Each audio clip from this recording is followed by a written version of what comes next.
Darling, you send me. I know you send me.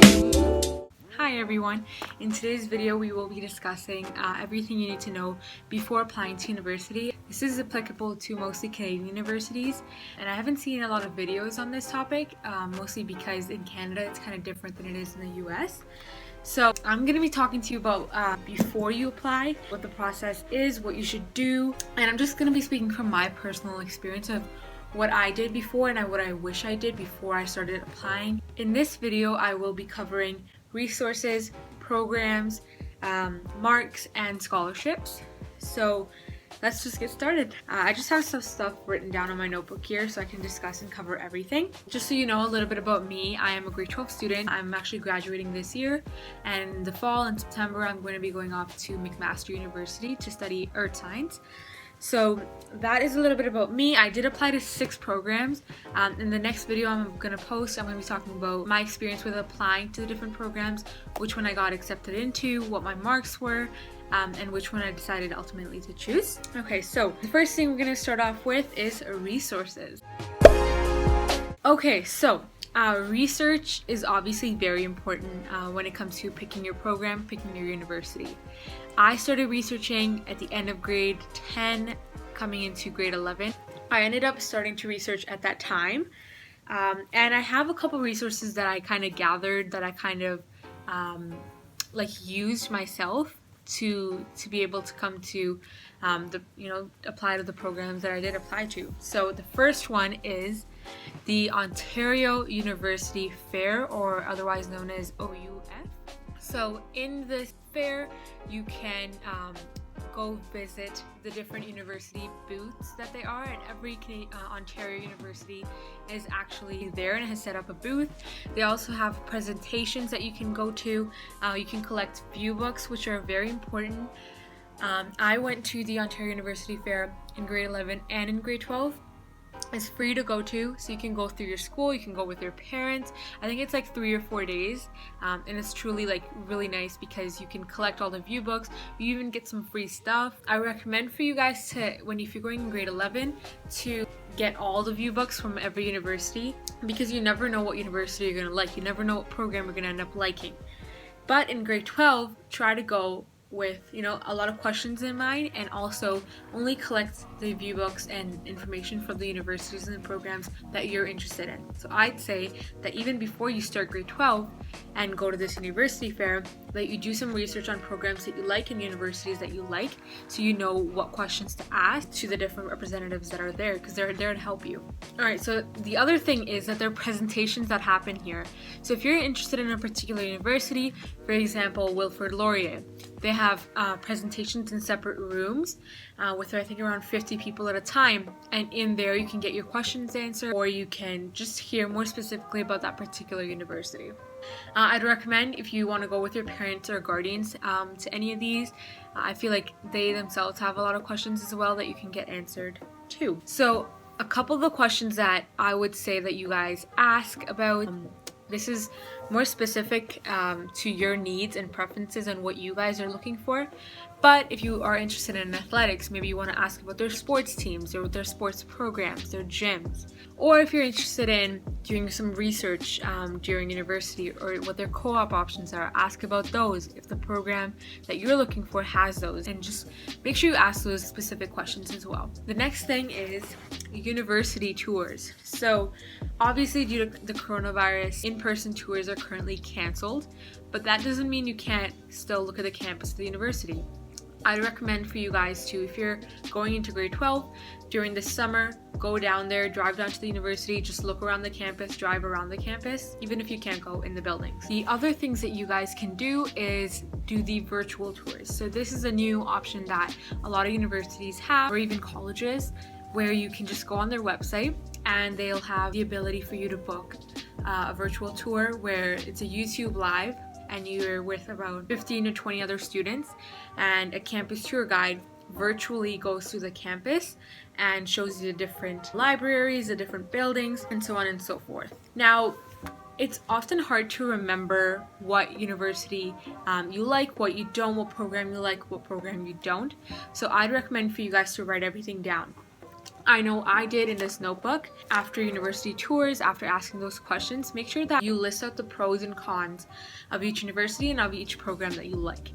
This will make it a lot easier for you to, pick the program that you want to go into and you want to apply to, as well as when you're accepting the programs, which universities you like. So just weigh out the pros and cons of each by writing each one of them down or going on your laptop and just typing all of those out. Also, if you are currently going into grade 12 or if you're going into grade 11, whatever grade you're in, you can do and go to open houses. So a lot of universities host fall and spring open houses where you can go and just talk to the professors, talk to the representatives, talk to the academic advisors. It's a whole event where there's a lot of people come out. You can even network with future students that are going there if you're really interested. So go with your friends, go with your family, just drive down there for a weekend or stay there overnight one day if it's really far. And I would recommend you guys do that to really get a feel for the campus. All right, the third thing is guidance counselors. So if you're an Ontario student, you probably have a guidance counselor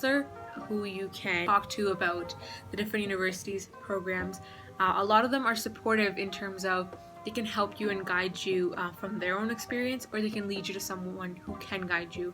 For example, shadowing a university student for a day or attending a college lecture for a day. That's a great way to see and get a feel for the class and if you really like that class or if you don't. All right, moving on to programs.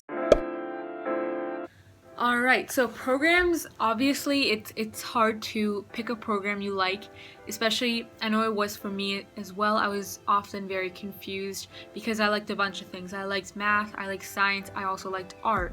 So it's often hard to find a program that covers all of those things. So I decided to, go on the Ontario University website. I'll link it in the description box down below, or I'll put the link up here, but basically the website goes over the different programs that universities offer. Before you go on this website though, I'd recommend you guys visit the universities and then browse by the university that you like. You can also just browse by the programs and then you look at the universities that offer that particular program. Also, this website allows you to compare the different programs and also look at the grades that are required to get into each of the programs. So for example, for the program that I accepted, that was the Earth Science program at McMaster. You had to have, I think, about an 85%, mid-80s, to get into the program. And then if you have higher than that, that would make you a competitive applicant, which will give you, obviously, a more likely chance for you to get into that particular program. That being said, all of this information will be posted on that Ontario University info website. You can also look at the different prerequisites that you need for that particular program. For example, you may need English. Most programs need English. You may need to do, it depends on what program you're picking. So it's very program specific. If you're an international student, you need to complete an English test, I believe. So all of that information, you can go on that website. It'll tell you all about it. Okay, the other thing that you guys can do is look at the program through finding its course outline. So going on Google and just searching up the program that you may be interested in. For example, if you're interested in the psychology program at U of T, the life science program, you can just type in life science U of T course outline and it'll go over, there'll be a link there if you just search it up in Google, and it'll just take you to the University of Toronto website where you can just browse through the different things that you're going to be covering in that particular course. Alright, the next thing is marks. Okay, so marks they're obviously very important when applying. So your grade 11 marks count if and only if you're looking to get early admission. Now, you have to apply for early admission by around mid-December.